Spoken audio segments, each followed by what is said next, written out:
अस्सलामुअलैकुम दोस्तों, मैं सैफुल्लाह प्रेहाड़ बोल रहा हूँ। आज कैनवुड का एक एसी है, उसमें E3 का एरर कोड आ रहा है।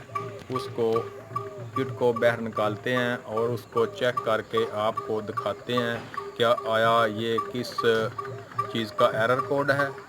आइए अब हम आपको वीडियो को स्टार्ट करते हैं और दिखाते हैं। हाँ जी प्यारे दोस्तों, E3 का एरर कोड सामने डिस्प्ले पर आ रहा है।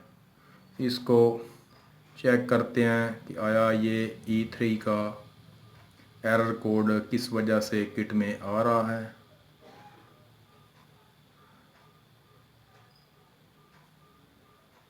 E3 का एरर कोड अब मैं चेक करता हूँ। ठीक है,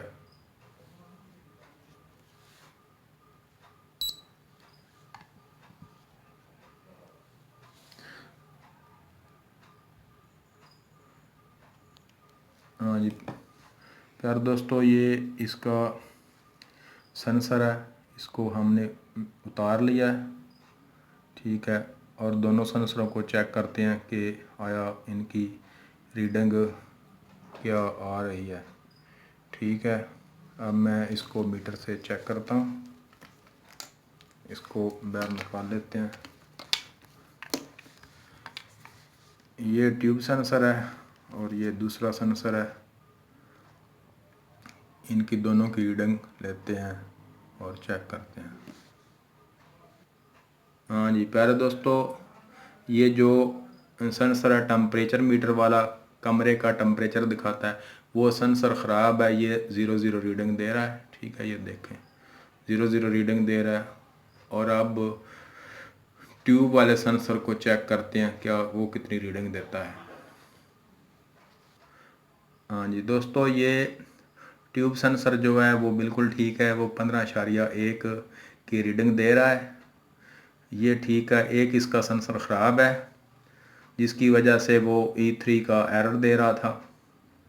अब इसको, वो जो सेंसर ख़राब है उसको रिप्लेस करते हैं और आपको दोबारा फिर दिखाते हैं क्या किट का E3 का मसला ठीक हुआ है या नहीं। हाँ जी प्यारे दोस्तों, ये हमने नया सेंसर लगा दिया है और ये इसका जैक है और ये सेंसर था, हमने इसको नया लगा दिया है। और अब ये इसका जैक है, ये जैक लग चुका है। अब इसको किट को ऑन करते हैं और आपको दिखाते हैं कि आया इसका एरर को ठीक हुआ है कि नहीं। अब इस किट को ऑन करते हैं। हाँ जी प्यारे दोस्तों, ये अब इसकी रीडिंग शुरू हो चुकी है। ये किट बिल्कुल ठीक हो गया है। ये E3 का एरर जो था वो सेंसर की वजह से ही था। अब मैं आपसे इजाज़त चाहूँगा। नेक्स्ट वीडियो में फिर इंशाल्लाह मिलेंगे। दुआ में याद रखें। अल्लाह हाफिज़।